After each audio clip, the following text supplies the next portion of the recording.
స్వాగతం రక్షణలోకి. సో మనము ప్రియవ్రత్ మహారాజు యొక్క చరిత్ర చర్చించుకుంటున్నాము. అందులో భాగంగా ఈరోజు 20వ శ్లోకం నుంచి మనం చర్చించుకోవడం మొదలు పెడతామంట. ప్రియవ్రత్ మహారాజు రాజ్యాన్ని స్వీకరించి తర్వాత అద్భుతమైన కార్యాలు చేస్తారు. తర్వాత తిరిగి మళ్ళీ భగవద్ధామకి ఎలా వెళ్ళిపోతారు అక్కడ వరకు చర్చించుకుందాం. మంగళాచరణ చేసుకొని స్టార్ట్ చేద్దాం. ఓం అజ్ఞానతిమిరాంధస్య జ్ఞానాంజనాశలాకయ చక్షోరున్మిళితం యేన తస్మై శ్రీగురవే నమః. శ్రీచైతన్యమనోభీష్టం స్థాపితం యేన భూతలే స్వయం రూపః కదా మహ్యం దదాతి స్వపదాంతికం. వందేహం శ్రీగురూన్ శ్రీయుతాపదకమలం శ్రీగురూన్ వైష్ణవాంశ్చ శ్రీరూపం సాగ్రజాతం సహగణ రఘునాథాన్వితాం తం సజీవం సాద్వైతం సావధూతం హరిజనసహితం కృష్ణచైతన్యదేవం శ్రీరాధాకృష్ణపాదాన్ సహగణలలితా శ్రీవిశాఖాన్వితాంశ్చ నమో ఓం విష్ణుపాదాయ కృష్ణప్రేష్టాయ భూతలే శ్రీమతే భక్తివేదాంత స్వామినితి నామినే.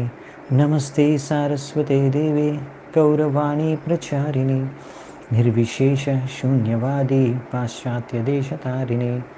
నమో మహావదన్యాయ కృష్ణప్రేమప్రదాయతే కృష్ణాయ కృష్ణచైతన్య నామినే గౌరత్విషే నమః.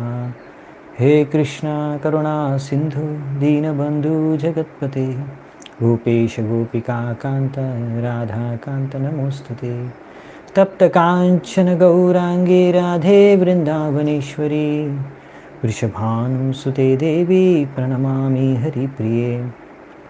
నీలాచలనివాసాయ నిత్యాయ పరమాత్మనే బలభద్ర సుభద్రాభ్యాం జగన్నాథాయ తే నమః. వాంఛాకల్పతరుభ్యశ్చ కృపా సింధుభ్య ఏవ చ పతితానాం పావనేభ్యో వైష్ణవేభ్యో నమో నమః. జయ శ్రీకృష్ణ చైతన్య ప్రభు నిత్యానంద శ్రీ అద్వైత గదాధర శ్రీవాసాది గౌరభక్తవృంద. హరే కృష్ణ కృష్ణ కృష్ణ హరే హరే హరే రామ రామ రామ హరే హరే. సో 21వ శ్లోకం శ్రీ శుగవాచ. సో ఇది కూడా ప్రోస్ ఫార్మాట్లో ఉంది, అందుకనే వచన రూపంలో ఉందన్నమాట. అందుకనే మనము డైరెక్ట్గా ట్రాన్స్లేషన్ చూసుకొని తాత్పర్యం చర్చించుకుందాం. సో శుకదేవ్ గోస్వామి ఇప్పుడు చెప్తున్నారు పరీక్షిత్ మహారాజ్కి, ఈ విధంగా బ్రహ్మదేవుడి నుంచి అన్ని రకాల సూచనను శిక్షణను పొందిన తర్వాత, ఆదేశాలని పొందిన తర్వాత బ్రహ్మదేవుడు సూచించిన విధంగానే ఎవరైతే ముల్లోకాలకే ఆయన ఆధ్యాత్మిక గురువు అవునా.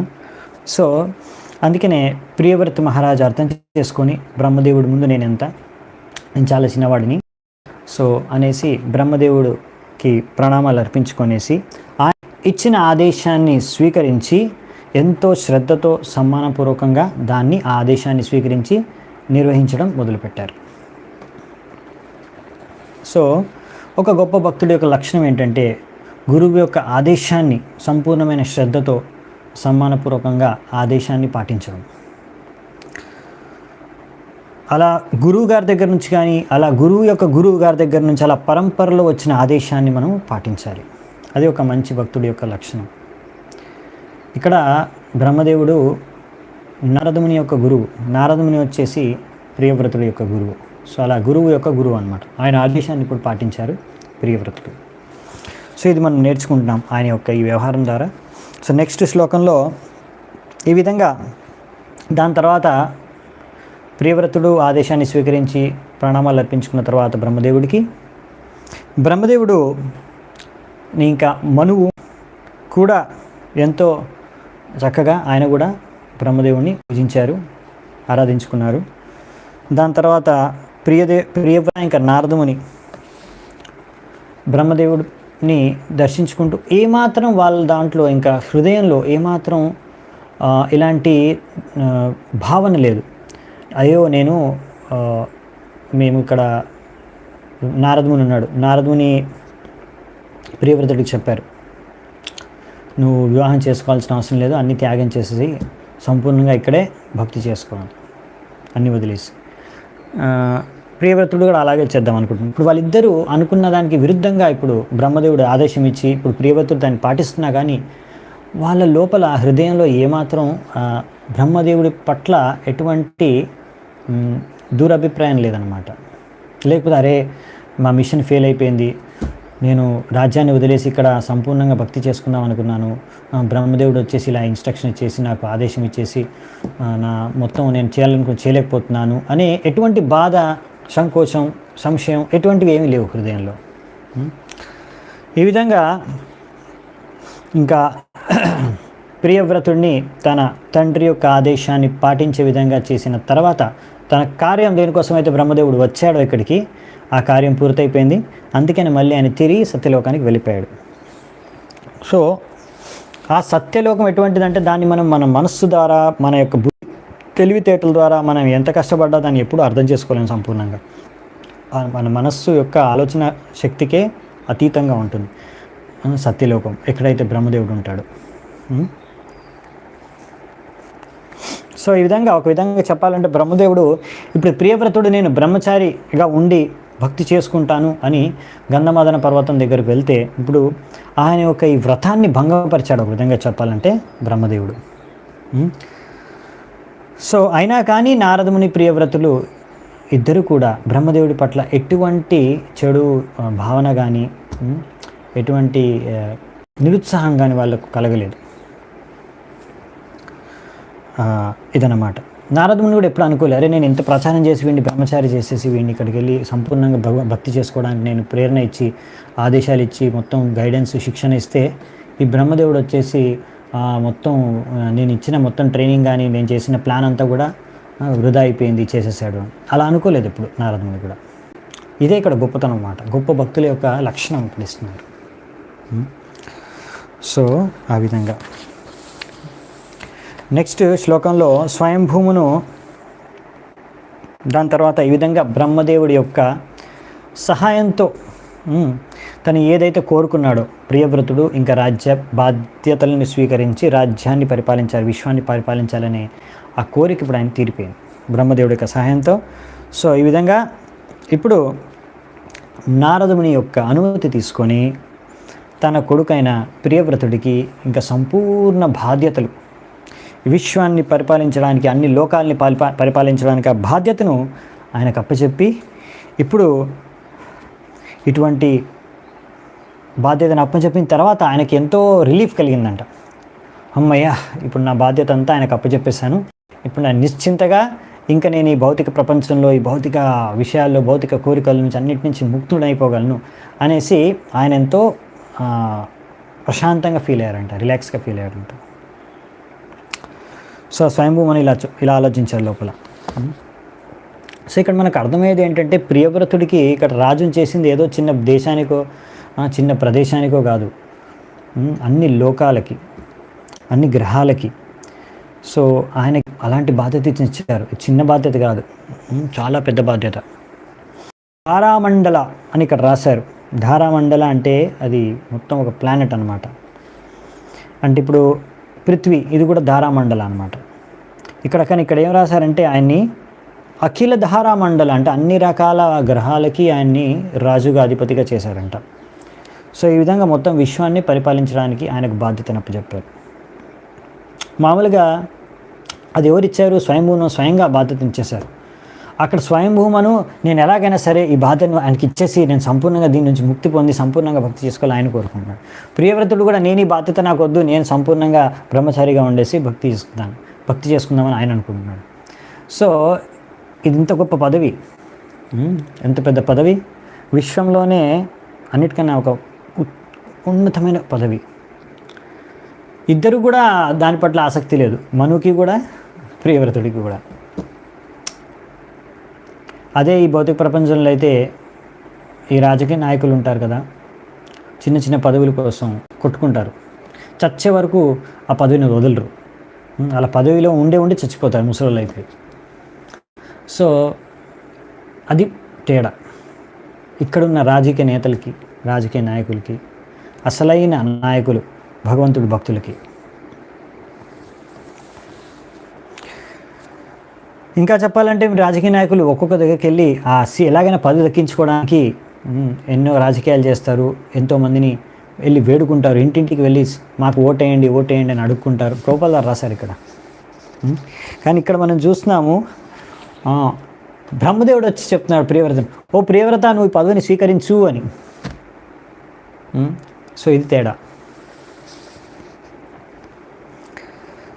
సో దీని ద్వారా మనం అర్థం చేసుకునేది ఏంటంటే, ముందు కాలంలో రాజులు వేదిక మన సాంప్రదాయం ప్రకారం పద్ధతి ప్రకారం రాజులు పదవుల్ని మనకు మంచి పదవి దొరికితే అన్ని రకాల సువిధులు దొరుకుతాయి, అన్ని రకాల సౌకర్యాలు దొరుకుతాయి, మనం భోగించుకోవడానికి ఇష్టం వచ్చినట్టు నేను ఎంజాయ్ చేసుకోవచ్చు, చాలా ధనము సంపత్తి అన్నీ దొరుకుతాయి నాకు అనేసి ఆ భావనతో వాళ్ళు పదవిని గ్రహించేవారు కాదు.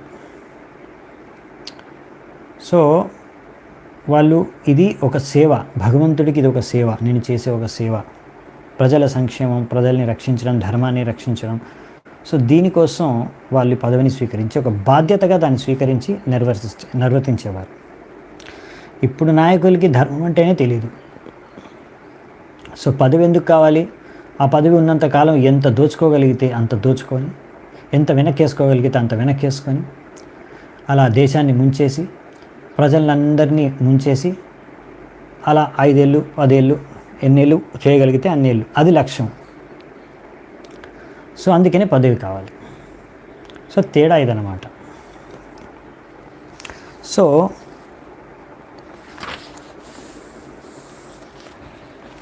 స్వయంభూ మను కూడా ఇప్పుడు సంపూర్ణంగా భగవంతుడికి శరణాగతం అవ్వాలనుకుంటున్నాడు. అందుకనే ఆయన ఈ పదవిని, ఈ బాధ్యతల్ని ప్రియవ్రతుడికి అప్పచెప్పాలనుకున్నాడు. అందుకనే ఎప్పుడైతే ప్రియవ్రతుడు దాన్ని స్వీకరించాడో పదవిని బాధ్యతల్ని, వెంటనే మనువుకి చాలా ఆనందం, సంతోషం, ఎంతో ప్రశాంతం కలిగిందనమాట. ఇది వేదిక సాంప్రదాయం, సభ్యత. ఓకే. సో నెక్స్ట్ శ్లోకం 23వ శ్లోకం. ఈ విధంగా భగవంతుడు ఒక ఆజ్ఞను స్వీకరించి మహారాజ్ ప్రియవ్రతుడు సంపూర్ణంగా ఇప్పుడు ఈ భౌతిక ప్రపంచాన్ని పరిపాలించడంలో నిమగ్నమైపోయాడు.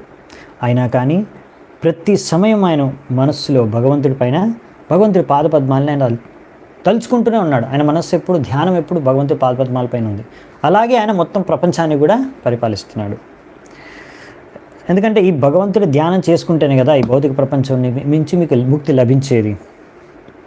ఈ విధంగా అతనికి ఏమాత్రం భౌతిక ఆసక్తి లేకున్నా, ఏమాత్రం పదవి పైన కానీ, ఇంద్రియాలని భోగించాలని ఏ ఇచ్చా కోరిక లేకున్నా కానీ, ఆయన తన యొక్క గురువులు, తన భగవంతుడి యొక్క ఆదేశాన్ని పాటించాలి, ఇది నా కర్తవ్యం, కర్తవ్య పాలన ఆయన అనుకొని దాన్ని చక్కగా నిర్వర్తించారంట. అర్జునుడు కూడా అలాగే స్వీకరించాడు. అర్జునుడికి యుద్ధం చేయాలని ఏమాత్రం ఆసక్తి లేదు.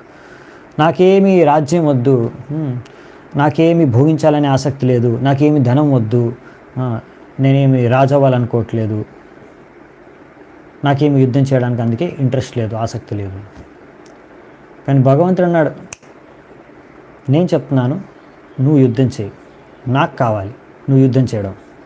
నీకు ఇష్టం లేకపోవచ్చు కానీ నాకు ఇష్టం. సో నన్ను సంతృప్తిపరచడానికి నువ్వు యుద్ధం చేయి, ఇది నీ కర్తవ్యం, నీ ధర్మం, క్షత్రియుడిగా నువ్వు పాటించాలి, యుద్ధం చేయి, ధర్మాన్ని రక్షించడం నీ బాధ్యత. సో నీ బాధ్యతను నువ్వు నిర్వర్తించాలి, తద్వారా నన్ను నువ్వు సంతృప్తిపరచగలవు.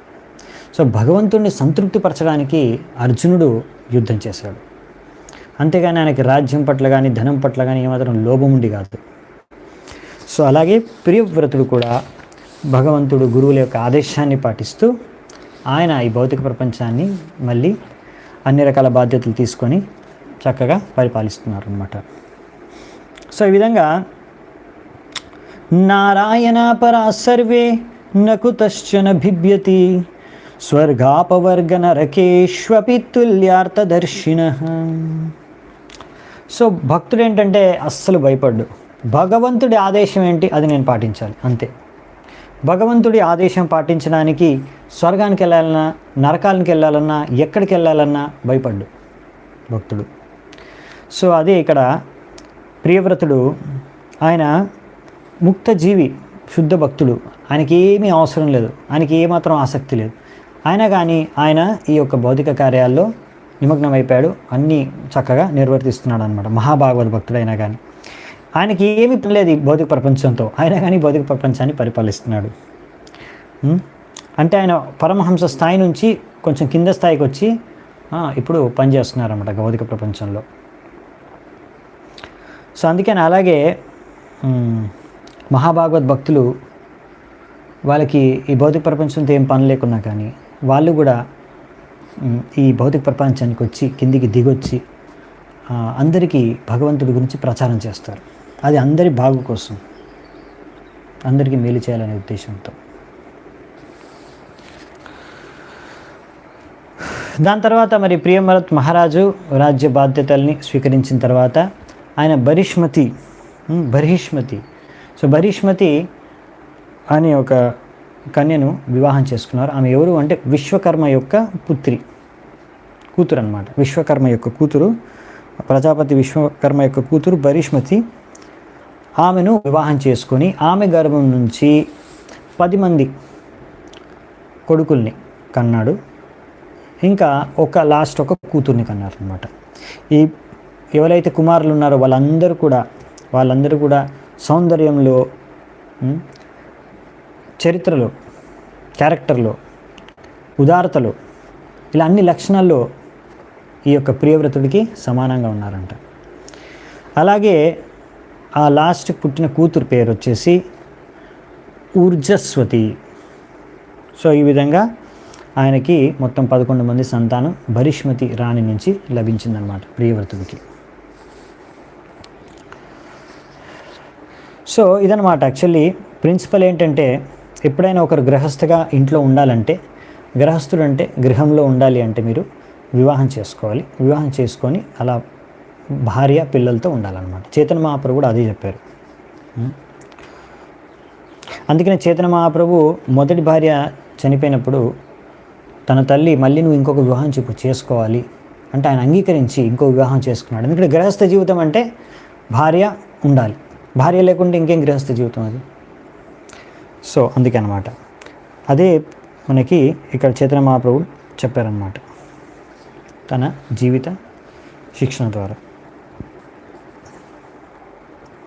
సో అందుకనే ప్రభుపాల్ ద్వారా రాస్తున్నారు. అందుకని ప్రభుపాల్ ద్వారా ఎప్పుడైతే ఇస్కాన్ మూమెంట్ స్టార్ట్ చేశారో అప్పుడు చూశారనమాట, అక్కడ అమెరికాలో చాలామంది కూడా అమ్మాయిలు అబ్బాయిలు కలిసి ఉంటున్నారు కానీ వాళ్ళు వివాహం చేసుకోలేదు. సో అలా ఉండకూడదు, అందుకని వివాహం చేసుకోవాలి. వాళ్ళకి తెలియదు వివాహం ఎలా చేసుకోవాలి. అందుకని ప్రభుపాల్ ద్వారా సన్యాసి అయినా కానీ స్వయంగా తన శిష్యులకి వివాహం చేశారు. ఎంతోమంది శిష్యులకి ఆయన స్వయంగా ఆయనే వివాహం చేశారు. ప్రభుపాల్ ద్వారా అంటున్నారు, కొంతమంది మమ్మల్ని నిందిస్తారు, నన్ను, ఇతను సన్యాసి అయ్యి ఎందుకు వివాహం చేస్తున్నాడు, అసలు సన్యాసులు వివాహానికే వెళ్ళకూడదు, అలాంటిది ఇతను వెళ్ళి వివాహం చేస్తున్నాడు, ఇది సన్యాసి చేసే పని అని కూడా కొంతమంది నిందిస్తూ ఉంటారు. ప్రభుపాల్ ద్వారా రాస్తున్నారు ఇక్కడ. కానీ ఇది అవసరం, ఎందుకంటే కృష్ణ భావనామృతం సంఘాన్ని స్థాపించడానికి. సో ఇక్కడ దానికోసం ఇప్పుడు మరి సరిగ్గా వివాహం చేసుకున్న వాళ్ళు అవసరం ఉండడం. సో అందుకనే ఇక్కడ నేను సన్యాసం తీసుకున్నా కానీ నా శిష్యులకు నేనే వివాహం చేయాల్సి వచ్చింది. తద్వారా వాళ్ళు సరిగ్గా గృహస్థాశ్రమంలో స్థాపితమై తద్వారా వాళ్ళు వివాహం చేసుకొని వైవాహిక జీవితంలో సరైన గృహస్థులుగా వాళ్ళు కంటిన్యూ అవ్వచ్చు వాళ్ళ జీవితంలో. అందుకనే ఇలా వివాహం నేనే చేయాల్సి వచ్చింది. వాళ్ళకి తెలియదు వివాహం ఎలా చేసుకోవాలి. సో ఈ విధంగా తద్వారా ఈ దైవీ వర్ణాశ్రమాన్ని స్థాపించాలి అనుకున్నాను నేను విశ్వవ్యాప్తంగా. అదే భక్తి సిద్ధాంత సరస్వతి ఠాకూర్ కూడా కోరుకున్నారు. సో అందుకనే ఈ విధంగా వివాహం అనేది నేను స్వయంగా సన్యాసినైనా కానీ వేరే వాళ్ళందరికీ నా శిష్యులకి చేశాను అని ప్రభుపాల్ ద్వారా రాస్తున్నారు. సో ఈ విధంగా నెక్స్ట్ శ్లోకం వచ్చేసి ఇప్పుడు 10 మంది ఎవరైతే పుత్రులు పుట్టారో వారి పేర్లు కూడా ఇచ్చారు ఇక్కడ. అగ్నిధర, ఇద్మజిహ్వ, యజ్ఞబాహు, మహావీర, హిరణ్యరేత, ఘృతప్రస్థ, సవన, మేధతిథి, వితిహోత్ర, కవి, ఇవన్నీ కూడా అగ్నిదేవుడి యొక్క పేర్లు అంట. ఇంకా దీని తర్వాత ఈ 10 మందిలో 3 కవి, మహావీర, సవన వీళ్ళు సంపూర్ణంగా బ్రహ్మచర్య వ్రతాన్ని పాటించారు. వాళ్ళు సంపూర్ణమైన బ్రహ్మచర్య శిక్షణ చిన్నప్పటి నుంచి పొంది, దాని తర్వాత అన్ని వేదశాస్త్రాల జ్ఞానాన్ని పొంది వాళ్ళందరూ కూడా డైరెక్ట్గా పరమహంస ఆశ్రయాన్ని స్వీకరించారు. అంటే అందరూ పరమహంసులు అయిపోయారు. సో వీళ్ళందరినీ ఊర్ధ్వరేతస్థ అంటారు అనమాట. సో వీళ్ళు ఎప్పుడు కూడా వాళ్ళ వీర్యాన్ని కోల్పోకుండా వాళ్ళు ఎప్పుడు ఇంకా వివాహం చేసుకోరు, ఆ జన్మ బ్రహ్మచారిగా జీవించి. సో వీళ్ళందరూ ఏంటంటే ఇలాంటి వాళ్ళందరికీ తద్వారా వీరి యొక్క మేధాశక్తి అపూర్వంగా ఉంటుంది. వీళ్ళు ఎప్పుడూ ఏది మర్చిపోరు ఒక్కసారి వింటే. సో ఆ విధమైన శక్తి వీళ్ళకి కలుగుతుందన్నమాట. సో ఈ విధంగా వీళ్ళందరూ కూడా ముగ్గురు సంపూర్ణంగా అలా పరమహంస భక్తులైపోయారు భగవంతుడికి. త్యక్త్వా తూర్ణమశేషమండలపతి శ్రేణిం సదా తుచ్చవ భూత్వా దీన గణేశాకు కరుణయా కౌపీన కంఠాశ్రితో. కానీ వీళ్ళు పరమహంసులైనా కానీ భక్తులందరూ కూడా వాళ్ళకి పరమహంసులకి వాళ్ళ గురించి వాళ్ళు ఏం ఆలోచించరు, వాళ్ళకేం అవసరం లేదు. కానీ ప్రజలకి సంక్షేమం కోసం వాళ్ళని ఎలాగైనా ఉద్ధరించాలనే ఉద్దేశంతో వాళ్ళు కృషి చేస్తారు.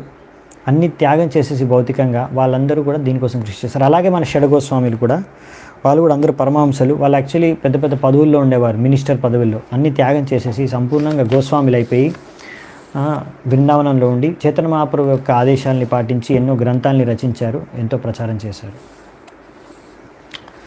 సో ఈ విధంగా వీళ్ళు ముగ్గురు కూడా సంపూర్ణంగా ఇలా సన్యాసం తీసుకొని ముందు నుంచే ఇంకా సంపూర్ణంగా ఇంద్రియాలని, మనస్సుని అన్నిటినీ వాళ్ళు ఎంతో చక్కగా నిగ్రహించుకొని గొప్ప సాధువులుగా మారిపోయారు. సంపూర్ణంగా ఎల్లప్పుడూ వాళ్ళ మనస్సుని భగవంతుడి యొక్క పాదపద్మాలపైన వాళ్ళు ధ్యానం చేశారు. సో వాసుదేవుడి పైన అదే రాశారు ఇక్కడ. ఎందుకంటే వాసుదేవుడే అందరికీ ఆశ్రయం కల్పించే భగవంతుడు. ఎవరైతే ఈ భౌతిక ప్రపంచానికి భయపడుతున్నారో వాళ్ళు వాసుదేవుడి యొక్క శరణం తీసుకోవచ్చు, శరణాగతి అవ్వచ్చు. ఈ విధంగా ఎల్లప్పుడూ వాళ్ళు ముగ్గురు కుమారులు కూడా భగవంతుడి పాదపద్మాలను ధ్యానం చేసుకుంటూ వాళ్ళు కూడా ఎంతో భక్తిలో, శుద్ధ భక్తిలో ఎంతో ప్రగతి సాధించారు, ఉన్నతి సాధించారు. ఈ విధంగా వాళ్ళ యొక్క భక్తి యొక్క శుద్ధత ద్వారా ఉన్నత స్థాయికి చేరుకున్న తర్వాత ఎలాంటి స్థాయికి చేరుకున్నారంటే వాళ్ళు సాక్షాత్తు భగవంతుడికి దర్శనం చేసుకోగలిగారు. ఎవరైతే హృదయంలో పరమాత్మ రూపంలో ఉంటాడో తద్వారా వాళ్ళు అర్థం చేసుకున్నారు, నేను ఆత్మ, భగవంతుడు పరమాత్మ, మేమిద్దరం కూడా ఒకటే లక్షణంతో ఉంటాం, చిన్మయం అనే విషయాన్ని కూడా అర్థం చేసుకోగలిగారు. సో వీళ్ళు పరమహంస స్థాయికి చేరుకున్నారంటే ఇది సన్యాసాశ్రమంలో కూడా అన్నిటికన్నా టాప్ మోస్ట్ అనమాట. సన్యాసాశ్రమంలో 4 స్థలాలు ఉంటాయి. అన్నిటికన్నా స్టార్టింగ్ ఏంటంటే కూటిచక అంటారు, నెక్స్ట్ బహుదక, నెక్స్ట్ పరివ్రజకాచార్య, దాని తర్వాత పరమహంస. సో ఈ 4ంటికి తేడా ఏంటంటే ఫస్ట్ స్టేజ్ వచ్చేసి పరమహంస సన్యాసిలో కూడా హయ్యెస్ట్ వచ్చేసి పరమహంస. ఫస్ట్ స్టేజ్ వచ్చేసి కూటిచక అంటే ఏంటంటే వాళ్ళు ఒక గ్రామం బయట వాళ్ళు నివసిస్తారు, ఒక కుటీరంలో. ఇంకా ఇంట్లోంచి వాళ్ళకి అక్కడికి కుటీరంలోకే భోజనం వస్తుందన్నమాట అలా. సో ఎప్పుడైతే ఇంకా సన్యాసి ఇంకొంచెం అడ్వాన్స్ అవుతారు, ఇంకో ప్రగతి సాధిస్తారు, అప్పుడు నెక్స్ట్ స్టేజ్కి వెళ్తారనమాట. అప్పుడు ఇలా కూర్చున్న దగ్గరికి ఫుడ్ రాదనమాట, ప్రసాదం రాదు. వాళ్ళు ఇంటింటికి వెళ్ళి అడుక్కొని మధుకరి చేస్తారు. సో సెకండ్ స్టేజ్ వచ్చేసి అలా మధుకరి చేసుకొని కలెక్ట్ చేసుకొని ప్రసాదాన్ని గ్రహిస్తారు, లేకపోతే ఆహారాన్ని గ్రహిస్తారు. మధు అంటే ఇది మధుమక్ఖి అంటే ఇదేమైనా తేనెటీగలు అనమాట. అవి ఎలాగైతే అన్ని పూల దగ్గరికి వెళ్ళి కలెక్ట్ చేసుకుంటే కొంచెం కొంచెం తేనె, అలాగే వీళ్ళు మధుకరి చేయడం అంటే ప్రతి ఇంటికి వెళ్ళి కొన్ని ఇంట్లోకి వెళ్ళి కొంచెం కొంచెం కొంచెం కొంచెం అలా ఆహారాన్ని స్వీకరిస్తారు. సో ఈ విధంగా దీన్ని బహుదక, ఇలా ఎన్నో ఇంట్లలోంచి గ్రహించి ఆహారాన్ని తీసుకుంటారు కదా అడుక్కొని, వీళ్ళు బహుదక స్టేజ్. ఇది సెకండ్ స్టేజ్ అనమాట. ఫస్ట్ స్టేజ్ కూటిచక, కొంచెం అడ్వాన్స్ అయిన తర్వాత సెకండ్ స్టేజ్కి వస్తారు, బహుదక స్టేజ్ సన్యాసులు. ఇంకా దీనికన్నా ఇంకా కొంచెం ఎక్స్పీరియన్స్డ్ అయినప్పుడు వాళ్ళు ఇంకా ప్రయాణించడం స్టార్ట్ చేస్తారు, ప్రచారం చేయడానికి వాళ్ళని పరివ్రాజకాచార్య అంటారు. సో వీళ్ళు భగవంతుడి యొక్క గుణమహిమల్ని ప్రచారం చేయడానికి, విశ్వవ్యాప్తంగా ప్రచారం చేయడానికి ప్రయాణిస్తుంటారు. వీళ్ళు పరివ్రాజకాచార్యులు. సో దీని తర్వాత లాస్ట్ స్టేజ్ వచ్చేసి పరమహంస స్థాయి. అంటే ఇంకా వాళ్ళు మొత్తం ప్రచారం అయిపోయింది, ఇప్పుడు ఒక దగ్గర కూర్చొని వాళ్ళు భజన చేసుకొని భగవంతుడి పైన ధ్యానం చేసుకుంటారు. ఇది చాలా హైయెస్ట్ స్టేజ్. ఇది వచ్చేసి పరమహంస స్థాయి. ఈ స్థాయిలో సంపూర్ణంగా వాళ్ళ ఇంద్రియాలపైన వాళ్ళకంతా నిగ్రహం కూడా ఉంది. ఇంక వీళ్ళందరూ కూడా సంపూర్ణంగా భగవంతుడి సేవలో నిమగ్నం అయిపోయి ఉంటారు.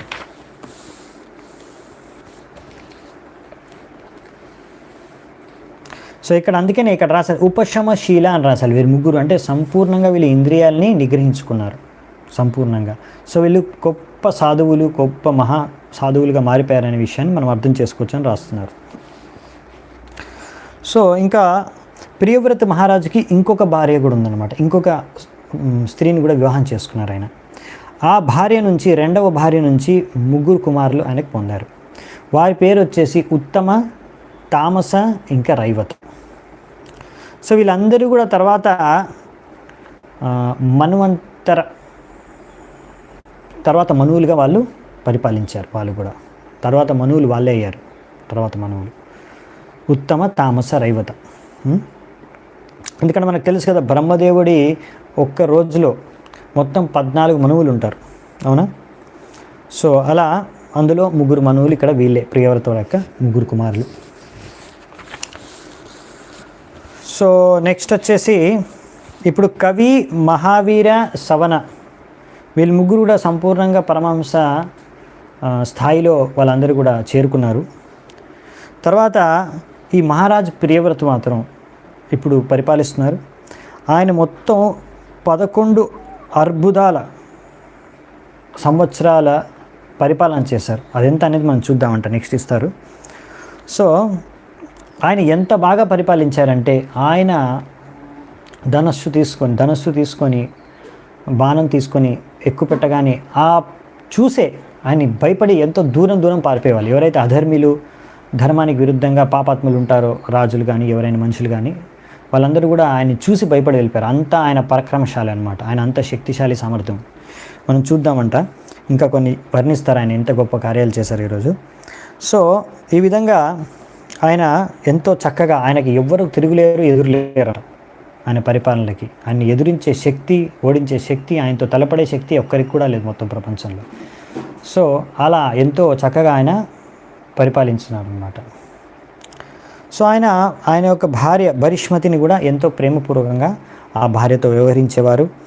ఇంకా ఎలాగైతే రోజులు గడుస్తున్నాయో ఆ భార్యతో కూడా ఎంతో చక్కగా ప్రేమపూర్వకంగా వాళ్ళు జీవించేవారు వాళ్ళ యొక్క సంసారిక జీవితాన్ని. ఈ విధంగా భార్య కూడా, భరిష్మతి కూడా ఎంతో చక్కగా ఆమె దుస్తులు ధరించి నడవడం కానీ, మాట్లాడడం కానీ, నవ్వడం కానీ ప్రతి ఒక్కటి కూడా ఏ విధంగా చేసేదంటే, ఇంకా ఈ యొక్క ప్రియవ్రతుడికి ప్రోత్సాహం, ఉత్సాహం కలిగే విధంగా ఆయన రాజ్య పరిపాలన కార్యక్రమాలకి ఎంతో శక్తిని ప్రసాదించే విధంగా ఆమె వ్యవహరించుకునేదన్నమాట. తద్వారా ఒకసారి అలా అనిపించవచ్చు ఎవరికైనా చూస్తే, ప్రియవ్రతుడు కూడా ఇక్కడ తన భార్యకి లొంగిపోయాడు, ఆ భార్యకి మోహితుడైపోయాడు అని అనిపించవచ్చు. కానీ అతను అలా ఒక సాధారణ వ్యక్తి, ఎవరైతే భార్యకి ఆకర్షితుడైపోయి మోహితుడైపోయి జీవిస్తున్నాడు అలా కనిపిస్తున్నాడు. కానీ అతను చాలా గొప్ప వ్యక్తి. అతను అలా భార్యకి మోహితుడైపోలేదు. భార్య యొక్క సౌందర్యం కానీ, లేకపోతే ఆమె యొక్క చేసిన కార్యాలకు కానీ అతనేమి లొంగిపోలేదు. సో ఆ విషయాలు మనకు తెలియజేస్తారు ఇంకా చక్కగా. అందుకే చెప్తున్నారు, ఆయన అలా కనిపించినా కానీ ఆయన గొప్ప వ్యక్తి అని చెప్తున్నారు.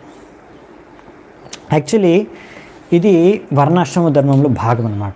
ఇప్పుడు ఇక్కడ రాశారు, బ్రాహ్మణులకి, సన్యాసులకి వాళ్ళకేమీ ఎంకరేజ్మెంట్, ప్రోత్సాహం అవసరం లేదు. స్త్రీ నుంచి లేకపోతే భార్య నుంచి, ఒక స్త్రీ నుంచి సన్యాసులకి, బ్రాహ్మణులకి ప్రోత్సాహం అవసరం లేదు వాళ్ళు చేసే కార్యాల కోసం. కానీ క్షత్రియులకి లేకపోతే గృహస్థులకి ముఖ్యంగా వాళ్ళకి వాళ్ళ యొక్క కార్యాలు నిర్వహించాలంటే వారికి వాళ్ళ భార్య నుంచి ప్రోత్సాహం అవసరం. సో అందుకనే అందరూ కూడా గృహస్థులు వివాహం చేసుకోవాలి, క్షత్రియులు కూడా వివాహం చేసుకుంటారు. వర్ణాశ్రమం ప్రకారం వాళ్ళ వివాహం చేసుకుంటే వాళ్ళ భార్యతో పాటు కలిసి బతికితే ఆ భార్య ద్వారా వాళ్ళకి ఎంతో ప్రోత్సాహం దొరుకుతుంది. వాళ్ళు సరిగ్గా ఇంకా కార్యాలు నిర్వర్తించగలరు. అందుకనే శ్రీ చైతన్య మహాప్రభు చెప్పారు, గృహస్థ అంటే కంపల్సరీ ఆయన వివాహం చేసుకొని భార్యతోనే నివసించాలి ఇంట్లో అని. అందుకని ఒక్కొక్కసారి క్షత్రియులకి ఒకటికన్నా ఎక్కువ వివాహం చేసుకోవడానికి కూడా, ఒకరికన్నా ఎక్కువ భార్యలు కూడా స్వీకరించడానికి వాళ్ళకి అనుమతి ఉంది. ఎందుకంటే వాళ్ళు అంత గొప్ప కార్యాలు చేస్తారు. సో వాళ్ళకి అంత గొప్ప కార్యాలు చేయడానికి, వాళ్ళకు తగిన ప్రోత్సాహం దొరకడానికి వాళ్ళు ఎక్కువ మంది భార్యలు కూడా స్వీకరించవచ్చు. వాళ్ళని పాలించే శక్తి సామర్థ్యం కూడా అలాంటి రాజులకు ఉంటుందన్నమాట. సో అందుకనే ఇక్కడ ప్రియవ్రత కూడా అలాగే తన భార్య నుంచి సరైన ప్రోత్సాహాన్ని పొందాడు. తన భార్య కూడా అలాగే వ్యవహరించుకుని తగ్గట్టుగా తన భర్తకి ప్రోత్సాహం కలిగే విధంగా. సో ఇది చాలా పెద్ద సైన్స్, నేను ఇప్పుడు చర్చించను. కానీ సో ప్రియవ్రత మహారాజు ఈ విధంగా ఎంతో చక్కగా పరిపాలించాడు. ఎన్ని రోజులు? ఇక్కడ 11 అర్బుదాల సంవత్సరాలు అన్నారు. ఒక్క అర్బుద అంటే మొత్తం ఇక్కడ రాశారు ఎన్ని అంటే ఆల్మోస్ట్ 10 కోట్ల సంవత్సరాలు అన్నమాట. ఒక్క అర్బుద అంటే 10 కోట్ల సంవత్సరాలు. అలా 11 అర్బుదాల సంవత్సరాలు ప్రియవ్రత మహారాజు పరిపాలించారంట. అంటే చాలా పెద్ద సమయం, చాలా కాలం పరిపాలించారు.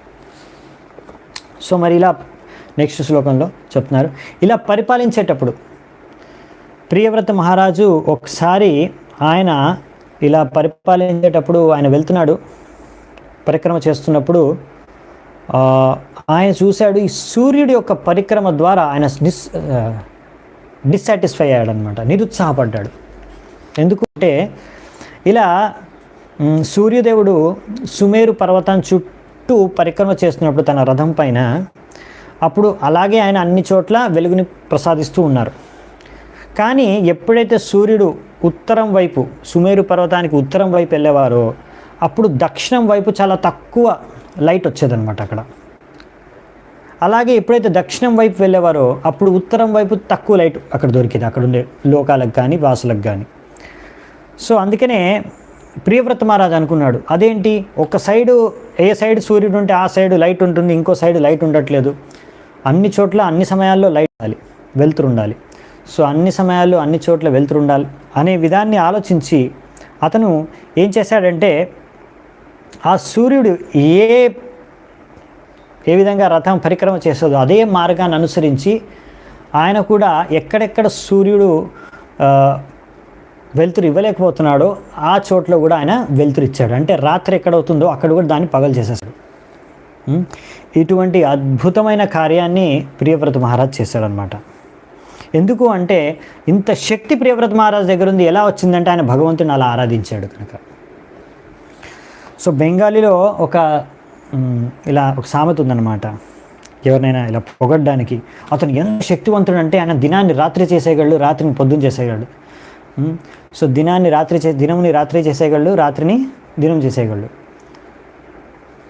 సో అలా ఒకరిని గుణగానం చేస్తారు. ఈ గుణగానం ఎందుకు చేశారు అంటే ఇది ప్రియవ్రతుడి నుంచే వచ్చింది. ప్రియవ్రతుడు అలా చేశాడు, అంత శక్తి అసలు ఎవరికి సాధ్యం కాని పని ఆయన చేశాడు. ఒక నార్మల్ మనిషికి అది సాధ్యమయ్యే పనే కాదు. దినాన్ని రాత్రి చేస్తాడు, రాత్రిని దినం చేసే శక్తి ఉంది ఆయనకి. సో అందుకనే ఎవరైనా అసాధారణమైన శక్తిని ప్రదర్శిస్తే అలా అంటారనమాట, అతను అంత శక్తివంతుడు అని. సో ప్రియవ్రతుడితో పోలుస్తాడనమాట. సో ఇది భగవంతుడి కృప ద్వారా భక్తుడు ఎంత అసాధారణమైన అనూహ్యమైన కార్యాలనైనా, అద్భుతమైన కార్యాలనైనా చేయగలడు. అది ప్రియవ్రతుడు దానికి ఉదాహరణ. ఇది ఎలా జరిగింది, ఇది ఎలా చేయొచ్చు? ఇప్పుడు ఎవరైనా సైంటిస్ట్ ఉన్నారనుకోండి, విన్నారనుకోండి, అదేంటి రాత్రిని పగలు చేసేసారా, ఇది ఎలా సంభవం కాదు, అవునా?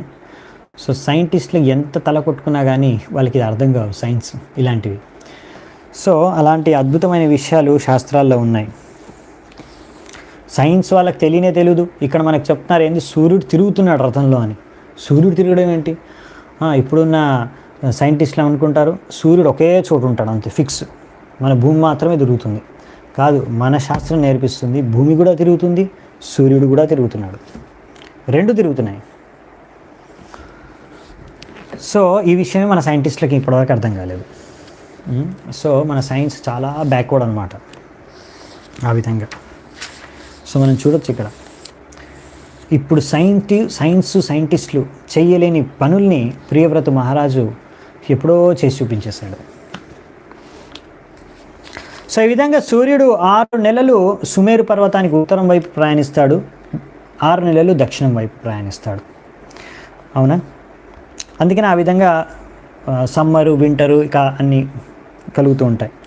సో విశ్వనాథ్ చక్రవర్తి ఠాకూర్ మన ఆచార్యులు చెప్తున్నారు, ఏప్రిల్ మేలో అప్పుడు చాలా వేడి ఉంటుంది కదా, ఆ టైంలో ప్రియవ్రత మహారాజు కూడా సూర్యుడిలాగే కాంతిని ప్రసాదించాడు, వెలుతురుని. కానీ ఆ ప్రియవ్రత మహారాజు నుంచి వచ్చిన కాంతి వెలుతురు ద్వారా ఏప్రిల్ మే మాసాల్లో కూడా చల్లదనాన్ని ఇచ్చిందంట జనాలకి. అలాగే అక్టోబర్ నవంబర్ మాసంలో ఆయన ఇచ్చిన కాంతి ద్వారా వెచ్చదనం కలిగిందంట. సో చంద్రుడు ఎలాంటి చల్లదనం ఇస్తాడో అలాంటి చల్లదనమైన కాంతి ద్వారా ఇచ్చాడనమాట. సో ఈ విధంగా ఎలాంటి వెచ్చదనం సూర్యుడి ద్వారా వస్తుందో అలాంటి వెచ్చదనాన్ని కూడా ఇచ్చాడంట ప్రియవ్రత మహారాజు. సో ఇంత గొప్పగా ఆయన ఈ కార్యాన్ని నిర్వహించాడనమాట.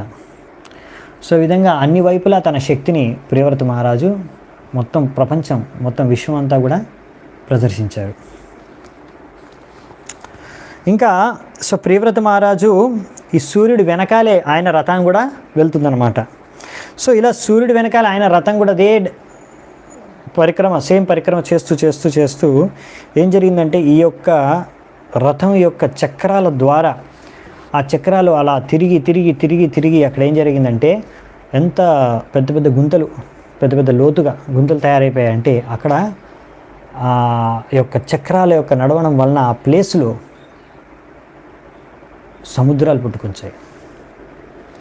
ఈ విధంగా భూమండలం మొత్తం కూడా 7 ద్వీపాలుగా విభాజన అయిపోయింది.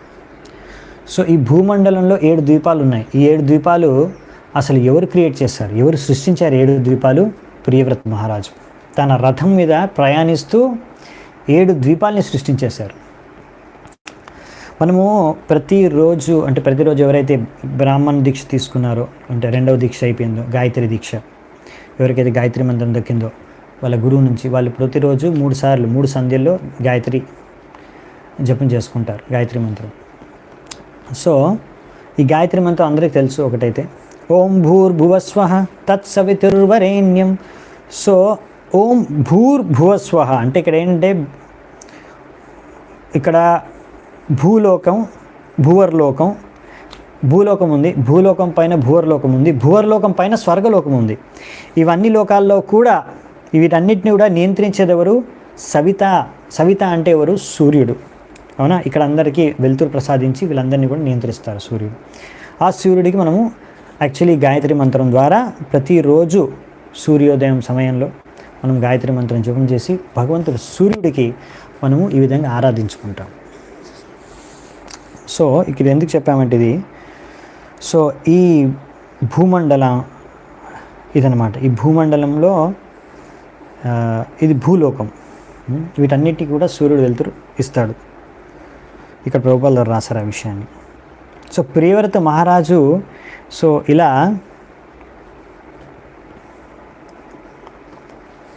ఇప్పుడు భూమండలాన్ని 14 లోకాలు, 14లో ఒకటి భూమండలం, దాన్ని ఇప్పుడు 7 ద్వీపాలుగా విభాజన చేశారు. ఆ ద్వీపాల పేర్లు ఉన్నాయి: జంబూ, ప్లక్ష, శాల్మలి, కుష, క్రౌంచ, శక, పుష్కర. అంటే జంబూ ద్వీపం విన్నారు కదా పేరు. ఇప్పుడు మనం ఉండే భారతదేశం ఇది,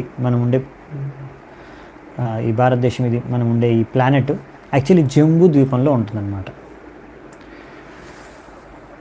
సో మీరు అర్థం చేసుకోవచ్చు, జంబూ ద్వీపంలో 9 వర్షాలు ఉంటాయి, అందులో ఒక వర్షం భారతవర్షం. సో మొత్తం భూమండలంలో ముందు ఒకటి ఉండేది, ఆ భూమండలాన్ని ఇప్పుడు 7 భాగాలుగా చేసేసారు ప్రియవ్రతుడు.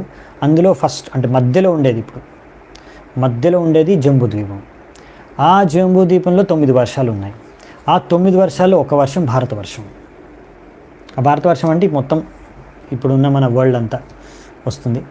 సో మీరు అర్థం చేసుకోవచ్చు అంటే ప్రియవ్రత మహారాజు ఎంత గొప్ప కార్యం చేశాడు. మళ్ళీ ప్రతి ఒక్క ద్వీపం కూడా ముందు ద్వీపం కన్నా ఇప్పుడు మధ్యలో జంబూ ద్వీపం ఉంది, దాని తర్వాత ఇంకో ద్వీపం ఉంటుంది. సో నెక్స్ట్ ద్వీపము ముందు ద్వీపం కన్నా 2 వెడల్పు. మళ్ళీ 2 ద్వీపాల మధ్యలో, ద్వీపం అంటే దాని చుట్టూ వాటర్ ఏదో లిక్విడ్ ఉంటుంది, అవునా? సో అలా అన్నమాట. సో ప్రతి ద్వీపం చుట్టూ కూడా అంతే వెడల్పులో లిక్విడ్ కూడా ఉంటుందన్నమాట. అది ఒక్కొక్క సముద్రం ఉంటుంది, కానీ అన్ని చోట్ల ఓన్లీ నీరు మాత్రమే ఉండదు. మనకి నీటి సముద్రం ఒకటే తెలుసు, కానీ రకరకాల సముద్రాలు ఉంటాయి. ఇవన్నీ కూడా తర్వాత వస్తాయి ఈ అధ్యాయంలో కాదు, కానీ ఈ స్కందంలోనే వస్తాయి, మనం చర్చించుకుంటాము. పాల సముద్రం, తేనె సముద్రం, ఇలా చెరుకు రసం సముద్రం, ఇలా రకరకాల సముద్రాలు ఉంటాయి. సో అవన్నీ కూడా తర్వాత వస్తాయన్నమాట. సో ఇలా 2 ద్వీపాల మధ్యలో ఒక సముద్రం ఉంటుంది. సో ఇలా మొత్తం 7 సముద్రాలు. 7 సముద్రాలు వచ్చేసి కూడా 1 by 1. ఇప్పుడు మనకు ఓన్లీ ఉప్పు నీటి సముద్రం మాత్రమే తెలుసు. సో ఉప్పు నీటి సముద్రం ఉంటుంది, చెరుకు రసం సముద్రం ఉంటుంది, మద్యం సముద్రం ఉంటుంది, క్లారిఫైడ్ బటర్ అంటే నేతి సముద్రం ఉంటుంది, పాల సముద్రం ఉంటుంది, పెరుగు సముద్రం ఉంటుంది, అలాగే ఎంతో తియ్యటి నీటి సముద్రం కూడా ఉంటుంది. ఇప్పుడు మనం ఉప్పు నీటి సముద్రం చూస్తాం, అలాగే లాస్ట్కి తియ్యటి నీటి సముద్రం ఉంటుంది. సో ఈ విధంగా ఒక్కొక్క ద్వీపం చుట్టూ అంతే వెడల్పు ఈ సముద్రం కూడా ఉంటుందన్నమాట. సో మహారాజు ప్రియవ్రతుడు ఈ విధంగా ఈ 7 ద్వీపాలని తన 7 కుమారులకి, ఇప్పుడు 10 మంది కుమారుల్లో మనం ఫస్ట్ రాణికి 10 మంది కుమారులు అని చెప్పుకున్నాం. ఆ 10 మంది కుమారుల 3 పరమహంస స్థాయికి వెళ్ళిపోయారు, సన్యాసం తీసుకున్నారు, పరమహంస స్థాయికి వెళ్ళిపోయారు, భగవంతుడు భక్తులు అయిపోయారు, శుద్ధ భక్తులు. ఇంకా మిగతా 7 వాళ్ళు ఈ 7 ద్వీపాలని పరిపాలించబోతున్నారు అనమాట. ఈ 7 ద్వీపాలని తన 7 కుమారులకి పంచేశాడు పరిపాలించుకోవడానికి. అలా 7 ద్వీపాలకి వాళ్ళని 7 మందిని 7 కుమారులని రాజుగా చేసేసారు. ఇంకా 3 నెక్స్ట్ మనువులు అవుతారని మనం అప్పుడే చెప్పుకున్నాం. నెక్స్ట్ భార్య నుంచి పుట్టిన 3 కుమారులు. సో ఈ విధంగా మనం అర్థం చేసుకోవచ్చు. మరి వెడల్పు ఇప్పుడు మొదటిది వచ్చేసి జంబూ ద్వీపం, అవునా? జంబూ ద్వీపం నుంచే ఇంకా మిగతా అన్ని డబల్ అవుతూ పోతాయి సైజు. సో వెడల్పు, సో జంబూ ద్వీపం ఒక వెడల్పు ఎంత అంటే, మన ఒక ఆచార్యులు ఉన్నారు, వీరరాఘవాచార్యులు, ఆయన చెప్తున్నారు 1,00,000 యోజనాలు. 1,00,000 యోజనాలు. మళ్ళీ 1 యోజన అంటే 8 మైళ్ళు, అంటే 8 లక్షల మైళ్ళు ఈ జంబూ ద్వీపం మాత్రమే. అంత పెద్దది జంబూ ద్వీపం. ఓకే, సో అంటే దీని చుట్టూ ఉన్న ఉప్పు నీటి సముద్రం కూడా ఎంత, అది కూడా 8 లక్షల మైళ్ళు. ఓకే, దానికి తర్వాత నెక్స్ట్ డబల్ వెడల్పులో నెక్స్ట్ ద్వీపము, నెక్స్ట్ సముద్రం ఉంటుంది. అలా ఈ భూమండలం ఉండేది, అందులో మధ్యలో ఉండేది జంబూ ద్వీపం, అందులో ఒక వర్షం భారతవర్షం. అది మళ్ళీ డీటెయిల్స్ ఎగ్జాక్ట్గా తర్వాత వస్తాయి, అప్పుడు చూద్దామంట. సో ప్రియవ్రత మహారాజు ఇంకా తన ఒక కూతురు ఉంది, ఊర్జస్వతి, ఆమె పేరు ముందే చర్చించుకున్నాము. ఆమెను శుక్రాచార్యుడితో ఇచ్చి వివాహం చేశారు. ఈయన కుమార్తెని శుక్రాచార్యకి ఇచ్చి వివాహం చేశారు. సో శుక్రాచార్య ఊర్జస్వతి వాళ్ళ ద్వారా పుట్టిన కూతురి పేరే దేవయాని. సో ఈ దేవయాని యొక్క స్టోరీ మనం మళ్ళీ తర్వాత చూస్తాము, అప్పుడు వస్తుంది, అప్పుడు డీటెయిల్గా చర్చించుకుందాం. సో ఈ విధంగా ఇప్పుడు పరీక్షిత్ మహారాజుకి చెప్తున్నారు శుకదేవ గోస్వామి ఇదంతా కూడా. ఆయన చెప్తున్నారు, ఓ రాజా, ఏ భక్తుడైతే భగవంతుడి యొక్క పాదధూళిని ఆశ్రయించారో, పాదపద్మాలను ఆశ్రయించుకున్నాడో, ఆ వ్యక్తి అన్ని రకాల భౌతిక ఏవైతే క్లేశాలు ఉన్నాయో, అంటే ఒక రకమైన విపత్తులు, అంటే ఆకలి, దాహం, దుఃఖం, మోహం, వృద్ధాప్యం, మృత్యు, ఇంకా మనస్సు, ఇంకా 5 ఇంద్రియాలు, వీటన్నిటినీ కూడా ఆ వ్యక్తి జయించేస్తాడు.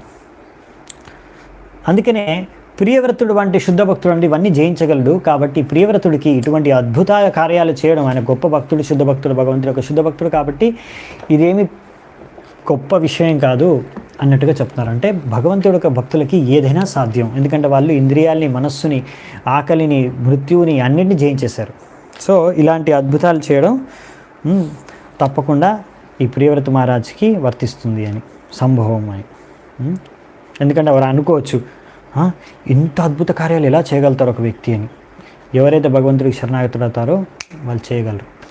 అనేసి ఇక్కడ శుకదేవ గోస్వామి పరీక్షిత్ మహారాజ్ చెప్తున్నారు. నీకేమి సందేహాలు అవసరం లేదు, ఇంత అద్భుతాలు ఎలా చేయగలుగుతారు? అందుకే చెప్తున్నారు, ఒక చండాలుడు కూడా ఒకవేళ అతను భగవంతుడి నామాన్ని జపిస్తే ఈ భౌతిక ప్రపంచం నుంచి అతనికి ముక్తి లభిస్తుంది. సో అంత శక్తి ఉంది భక్తిలో, భగవంతుడి నామంలో. సో ఏదైనా సంభవం. అందుకే నువ్వు సంశయం అంటే ఎలాంటి సందేహం నీకు అవసరం లేదు అనేసి ఇక్కడ శుకదేవ గోస్వామి పరీక్షిత్ మహారాజ్ చెప్తున్నారనమాట. ఫర్ ఏ డివోటీ, ఒక భక్తుడికి ఏదైనా సంభవం, నథింగ్ ఈజ్ ఇంపాసిబుల్. ప్రభుపాల్ ద్వారా ఒక స్టేట్మెంట్ అనమాట, ఏమంటారంటే impossible is a word in the fulls dictionary. అసాధ్యం అనే ఈ శబ్దం మూర్ఖుల యొక్క డిక్షనరీలో ఉంటుంది, భక్తుల డిక్షనరీలో ఉండదు. ఎందుకంటే భక్తులు ఏదైనా సాధించగలరు. ఎందుకంటే భగవంతుడి కృప, భగవంతుడు తలుచుకుంటే భక్తుల ద్వారా ఏదైనా చేయించగలడు. ఎందుకంటే భగవంతుడు కూడా అలాంటి అసాధ్యమైన కార్యాలు చేస్తాడు. అందుకని భగవంతుడు ఒక అవతారం, ఆయన రూపం పేరు వచ్చేసి ఉరుక్రమ, వామనదేవ అవతారంలో ఆయన ఒక వామనుడుగా వచ్చి ఉరుక్రమ అంటే ఎంతో పెద్ద కార్యం చేశాడు, అద్భుతం. అవునా, 2 పాదాల్లోనే ఆయన మొత్తం ముల్లోకాల్ని ఆక్రమించేసుకున్నారు. ఇంకా 3వ పాదం ఎక్కడ పెట్టాలి అంటే బలిమహారాజ్ తన తలనిచ్చాడు. అవునా, చలయసి విక్రమణే బలిమద్భుత వామన పదనక నీరజనిత జన పావన కేశవద్రీత వామన రూప జయ జగదీశ హరే. సో ఇది వామన అవతారాన్ని వర్ణిస్తూ జయదేవ్ గోస్వామి ఈ గానం రచించారు. దశావతార స్తోత్రంలో ఇది ఒక స్తోత్రం. అవునా, సో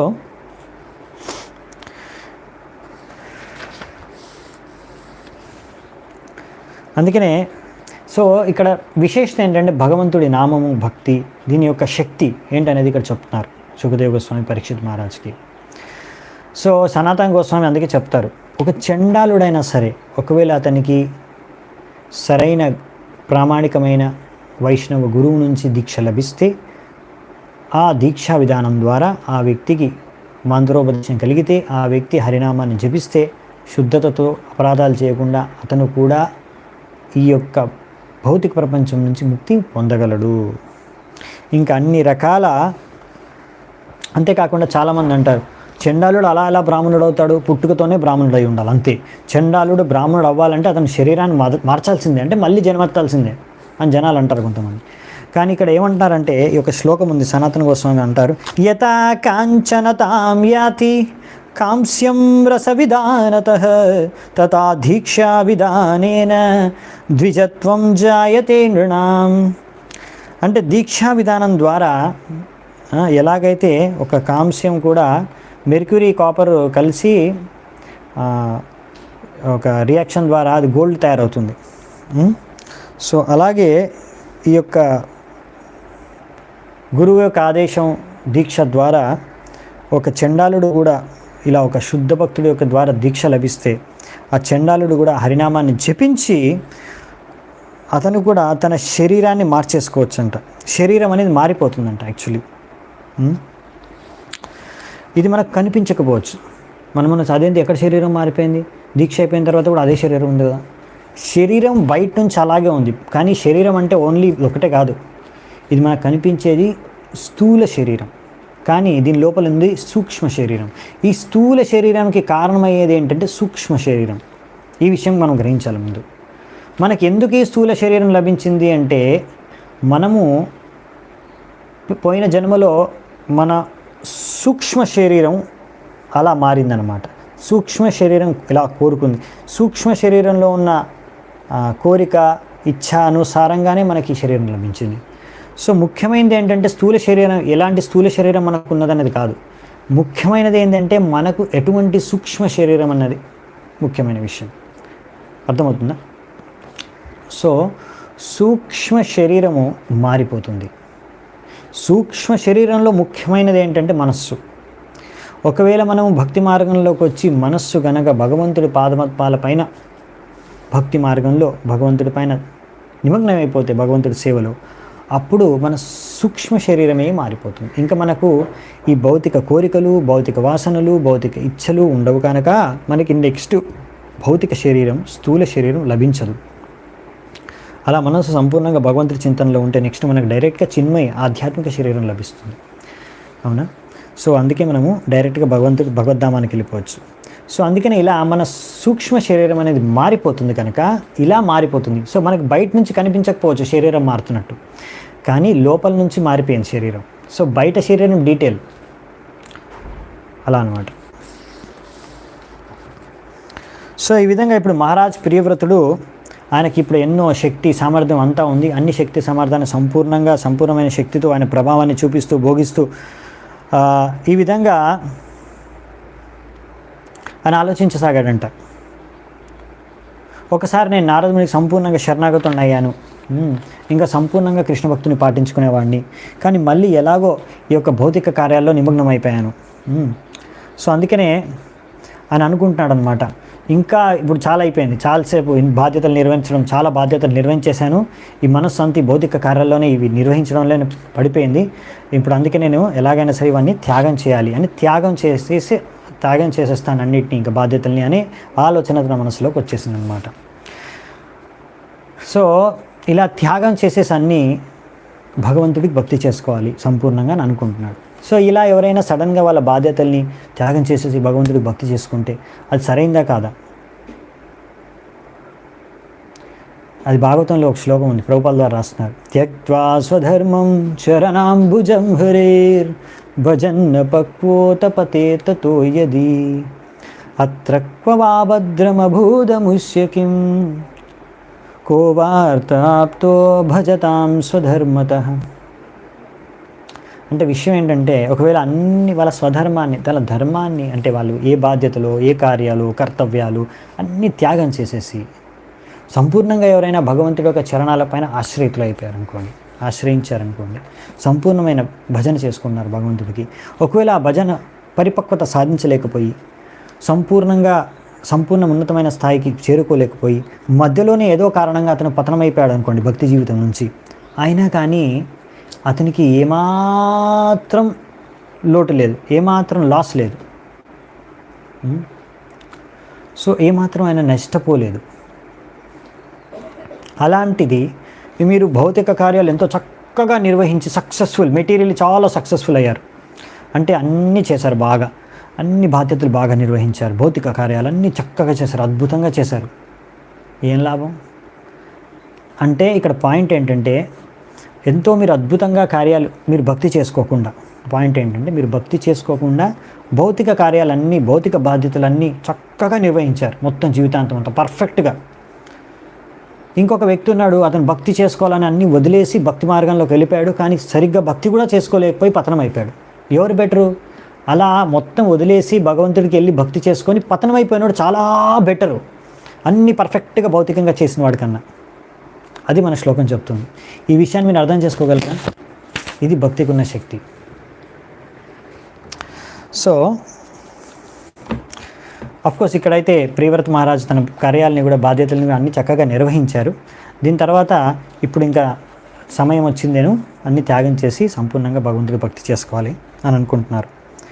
సో ఎందుకు మళ్ళీ అనుకోగలుగుతున్నారు? చాలామంది ఎంతో పెద్ద పదవిలో ఉన్నప్పుడు, ఎంతో ఐశ్వర్యంతో, ఎంతో ఆస్తితో, లేకపోతే అన్ని రకాల సౌకర్యాలతో, అంతా పవర్, కంట్రోల్, నియంత్రణ అంతా అందరూ మొత్తం కంట్రోల్ అంతా మీ దగ్గర ఉంది, విశ్వాన్ని మీరు కంట్రోల్ చేస్తున్నారు. అటువంటి పవరు, అటువంటి శక్తి, సామర్థ్యం, ఐశ్వర్యం అంతా ఉన్నప్పుడు కూడా ఎవరికి ఇలాంటి త్యాగం చేయాలనే కోరిక పుట్టదు. కానీ ఇక్కడ ప్రియవ్రతుడికి ఎలా పుట్టింది అంటే, అది అతను ముందు నుంచి భక్తి చేసుకున్నాడు, నారదముని తన గురువు గారి మాట విన్నాడు, గురువుకు సేవ చేసుకున్నాడు. కనుకనే ఈరోజు ఇంత ఐశ్వర్యం మధ్యలో ఉన్నా కానీ ఆయనకి ఈ ఆలోచన మనసులోకి వచ్చింది. సో ఇలా అందుకని విశ్వనాథ చక్రవర్తి ఠాకూర్ అంటారు, దండవత్ ప్రణామస్థాన్ అనుపతిథి. ఈ విధంగా ఎవరైనా సరే తన గురువుకి దండవత్ ప్రణామాలు అర్పించుకొని ఎవరైతే గురువు యొక్క ఆజ్ఞని పాటిస్తారో వాళ్ళు తప్పకుండా ఆధ్యాత్మిక జీవితంలో ఉన్నతి సాధించి తీరుతారు. దానికి ఉదాహరణ ప్రియవ్రత మహారాజు. సో ఇప్పుడు రాజు తనను తానే ఈ విధంగా నిందించుకుంటున్నాడు. అయ్యో, నేను ఈ ఇంద్రియ భోగంలో పడిపోయి అసలైన కార్యాన్ని మర్చిపోయాను, ఇలా నేను ఎంత పతనమైపోయాను, అంధకారం అంధకూపంలో పడిపోయాను, ఇంకా చాలా అయిపోయింది, ఇంకా ఇంకా ఎన్ని రోజులు ఎంజాయ్ చేయాలి ఇలా, ఇంకా భౌతికంగా నేను భోగించాను, ఇంకా చాలు, ఇంతకన్నా నేను ఎక్కువ భోగించను, నేను నా భార్య చేతిలో కీలుబొమ్మలాగా మారిపోయాను, ఒక బాల్య చేతిలో నృత్యం చేసే మంకీ అంటే కోతిలాగా మారిపోయాను. మీరు చూస్తారు కదా కొంతమంది కోతిని నృత్యం చేస్తూ రోడ్డు మీద కనిపిస్తూ ఉంటారు. సో అలా అయిపోయాను నేను, నా భార్య చేతిలో నేను కోతిలాగా నృత్యం చేస్తున్నాను, సో నేను చాలా పతితుడిని అయిపోయాను అని లోపల ఆయన అనుకుంటున్నాడంట. చూడండి ఇక్కడ ఎంత అద్భుత కార్యాలు చేశాడు ప్రియవ్రత మహారాజు. సూర్యుడికి సమానమైన కార్యం, భగవంతుడికి సమానమైన కార్యాలు చేశారు. ఆయన చేసినవి ఓన్లీ భగవంతుడే చేయగలడు, సాధారణ వ్యక్తి చేయలేడు. అటువంటి అద్భుత కార్యాలు చేశాడు భౌతికంగా. ఈ గొప్ప గొప్ప సైంటిస్టులు ఆయన ముందు ఏం పనికిరారు. ప్రియవ్రత మహారాజు ముందు ఏవో చిన్న చిన్న రోడ్లు బిల్డింగ్లు కట్టేసి మేము గొప్ప పని చేసేసామని ముచ్చిపోతూ ఉంటారు అనమాట. మేము చాలా గ్రేట్ అని సైంటిస్టులు ఏవో చిన్న చిన్న ఆవిష్కారాలు చేసేసి. కానీ ఇక్కడ ప్రియవ్రత మహారాజు ఎంత గొప్ప కార్యాలు చేసి కూడా అసలు ఇదంతా వేస్ట్, పనికిరాని చెత్త, దీనివల్ల నేను భగవంతుడి భక్తి నుంచి దూరం అయిపోయాను అని, ఎందుకు నేను ఇవన్నీలో ఇంకా ఉండాలి, ఇక్కడ నుంచి ఇప్పుడన్నా ఇవన్నీ త్యాగం చేసేసి సంపూర్ణంగా భగవంతుడి భక్తి చేసుకోవాలి అని అనుకుంటున్నాడు. చూసారా, ఇలా ఎవరైనా సైంటిస్టులు లేకపోతే వాళ్ళు రేపు వాళ్ళు అనుకోగలుగుతారా? సో ఇది గొప్పతనం అన్నమాట. ఇది ప్రియవ్రత మహారాజు యొక్క గొప్పతనం. ఇది ఎందుకు, అదేంటి ప్రభుజీ ఎందుకు ఇలా మీరు ఖండన చేస్తున్నారంటే, ఇది ప్రభుపాల్ ద్వారా కానీ ఇక్కడ ప్రభుపాల్ ద్వారా ఖండన చేస్తున్నారు. ఖండం అంటే కొట్టిపారేస్తున్నారు, ఇవేం పెద్ద గొప్ప విషయం కాదు. అదేంటి అంటే ఇదొక, ఎవరైనా ఇప్పుడు చాలా ఇలాంటి గొప్ప గొప్ప కార్యాలు చేస్తే ఏమవుతుందంటే వాళ్ళు దాంట్లోనే మునిగిపోతారనమాట. నేను ఎంత గొప్పవాడిని, నేను ఎంత గొప్పవాడిని, నేను చూడు ఎంత చేస్తాను, ఎంత చేస్తాను. చూడండి మీరు ఎంత అహంకారం ఉంటుందో. కొంతమంది కొంచెం ధనము సంపాదిస్తే లేకపోతే ఆ వ్యక్తి ఎంతో ఏదైనా సరే ఐశ్వర్యం కానీ సౌందర్యం కానీ లేకపోతే ఏదైనా ఒకటి గొప్పగా భౌతికంగా సాధించాడు అనుకోండి, చాలా అహంకారం పెరిగిపోతుంది వ్యక్తికి.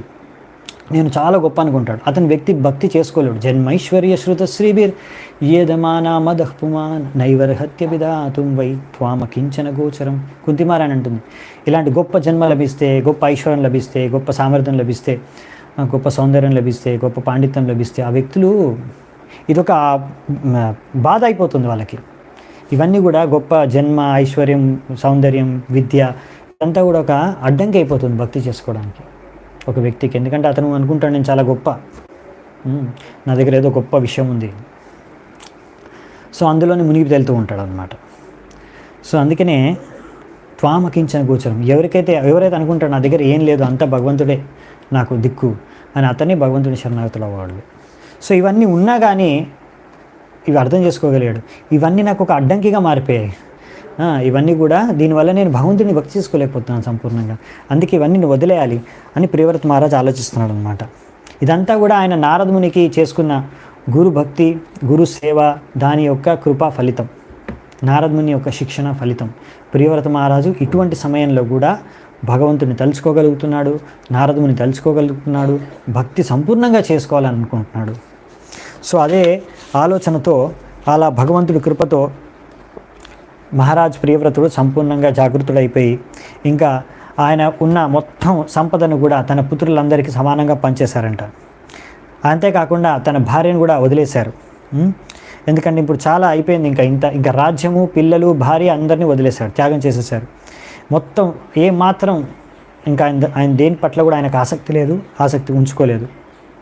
సంపూర్ణంగా తన హృదయంలో ఇంకా వేరే ఏం లేవు, భగవంతుడి లీలలు మాత్రమే తన హృదయంలో కొనసాగుతున్నాయన్నమాట.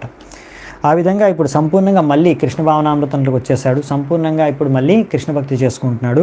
ఇదంతా కూడా నారదముని యొక్క కృప వల్ల జరిగింది, నారదముని యొక్క కృప వల్ల జరిగిందని చెప్తున్నారు. సో మామూలుగా ఏంటంటే ఇలా ఇక్కడ రాశారనమాట. సో ఫైనల్గా ఇక్కడ ఏం చెప్తున్నారంటే, సో ఎన్నో శ్లోకాలు ఉన్నాయంట ప్రియవ్రత మహారాజు యొక్క గొప్పతనాన్ని, గొప్ప కార్యాలని వర్ణిస్తూ. ఎవ్వరు కూడా ప్రియవ్రతుడికి సమానంగా భగవంతుడు తప్ప ఇటువంటి కార్యాలను ఎవరు చేయలేరు అని. ఎందుకంటే ఎలాగైతే ఆయన రాత్రిని పగలు చేసేసాడో, సూర్యుడికి సమానంగా శక్తిని ప్రదర్శించాడు, లేకపోతే 7 ద్వీపాలని సృష్టించాడు, 7 సముద్రాలని సృష్టించాడు. చిన్న చిన్నవి కాదు, పెద్ద పెద్దవి, సైజు చెప్పాం కదా ముందే. సో ఈ విధంగా భగవంతుడి కృప ద్వారా ఒక్కొక్కసారి భగవంతుడి సేవకుడు కూడా ఇలాంటి అద్భుతాలు చేయగలడు. అందుకనే అటువంటి సేవకులు ఎవరైతే శుద్ధమైన భక్తులు ఉంటారో, నిజాయితీ భక్తులు ఉంటారు, అలాంటి వాళ్ళు ఒక్కొక్కసారి భగవంతుడు లాంటి కార్యాలు చేయగలుగుతారు భగవంతుడి కృప ద్వారా. అందుకే అప్పుడప్పుడు వాళ్ళని కూడా భగవాన్ అని సంబోధిస్తారు. ఎలాగైతే నారదుని, శివుణ్ణి, బ్రహ్మదేవుడిని అప్పుడప్పుడు భగవాన్ అని సంబోధిస్తారో అలాంటి మహాభాగవత్ భక్తుడే ప్రియవ్రతుడు కూడా అని ఇక్కడ ప్రభుపాల ద్వారా రాస్తున్నారు. సో ఈ విధంగా ఇంకా అంతేకాకుండా మహారాజ్ ప్రియవ్రత ఇంకేం చేస్తారంటే, ఇంకా జనాలందరూ కూడా కొట్టుకోకుండా ఉండడానికి ఆయన ఈ మొత్తం ఏవైతే భూమండలం ఉందో అందులో ఎన్నో దేశాలుగా, ప్రదేశాలుగా విభజన చేస్తాడు. ఎలా అంటే బౌండరీస్ ఏంటి అంటే నదులు, పర్వతాలు, అడవులు, వీటిని బౌండరీస్గా చేసి రాజ్యాలు సృష్టించారు. సో ప్రతి ఒక్కరు ఒక్కొక్క కేటగిరీ జనాలు ఒక్కొక్క చోట ఉండే విధంగా, సో ఒకరు ఇంకొకరు స్థలాన్ని ఆక్రమించుకోకుండా ఉండే విధంగా వాళ్ళు బౌండరీస్, ఏవి బౌండరీస్ అంటే నదుల్ని, పర్వతాలని, అడవుల్ని బౌండరీస్గా చేస్తారంట, సరిహద్దులుగా. సో నెక్స్ట్ వచ్చేసి ఇలా ఒక్కొక్క రకమైన ప్రజలు, ఒక్కొక్క రకమైన ప్రాణులు ఒక్కొక్క చోట నివసించడానికి ఇక్కడ వ్యవస్థ సృష్టించారు ప్రియవ్రతుడు. అది అవసరం, ఎందుకంటే ఒక్కొక్క జాతి వాళ్ళు, ఒక్కొక్క రకమైన ప్రాణులు, పశువులు, పక్షులు అన్నీ ఒక్కొక్క దగ్గర ఉండాలి. ఇప్పుడు పృథు మహారాజు జన్మించారు వేణు మహారాజు యొక్క శరీరాన్ని మంత్రం చేయడం ద్వారా. ఆయన కన్నా ముందు జన్మించింది ఒక నల్లటి పురుషుడు జన్మించాడు. ఆయన పేరు నిషాడ జాతికి చెందిన వాళ్ళు. ఆయన నుంచి నిషాడ జాతి వచ్చింది. సో వీళ్ళు మామూలుగా ఏంటంటే దొంగలు, బందిపోట్లు, ఈ టైప్ అనమాట వీళ్ళందరూ. సో అందుకనే వీళ్ళని సిటీలో ఉండకుండా వాళ్ళకి ఇచ్చిన ప్రదేశం ఏదంటే అడవిలో ఉండాలన్నమాట. వాళ్ళు సిటీలో ఉంటే అందరికి ఉత్పాదన సృష్టిస్తారు సిటీలో నార్మల్ ప్రజలకి, అందుకని వాళ్ళని అడవిలో ఉంచుతారు. సో అలాగే ఎందుకంటే వాళ్ళు సరైన సభ్యత లేని వాళ్ళు. అలాగే కొంతమంది అలాగే పశువుల్ని అడవుల్లో కానీ కొండల్లో కానీ వాళ్ళకి ప్రదేశం ఇచ్చారు ఉండడానికి. సో కానీ అందరూ కూడా, అన్ని రకాల భక్తులు, మనుషులు కూడా కలిసి మెలిసి ఉండాలి అంటే అది ఒకటే విధంగా సంభవం. అందరూ కృష్ణ భావనామృతం అవ్వాలి, అందరూ భగవంతుడి భక్తులుగా మారిపోతే అప్పుడు ఏ జాతి, ఏ కులం, ఏ మతం, ఎక్కడ వాళ్ళు, ఎటువంటి ప్రజలైనా సరే, ఎటువంటి లోకాల జనాలైనా సరే అందరూ కలిసి ఒక చోట ఉండవచ్చు. శాంతి అనేది, భద్రత అనేది ఈ ప్రపంచంలో ఉండవచ్చు, లేకపోతే కలగదు. భౌమం దివ్యం మానుషం చ మహిత్వం కర్మయోగజం యశ్చక్రే నిర్యపమయం పురుషానుజ ప్రియ. లాస్ట్ శ్లోకం ఇక్కడ ఏం చెప్తున్నారంటే,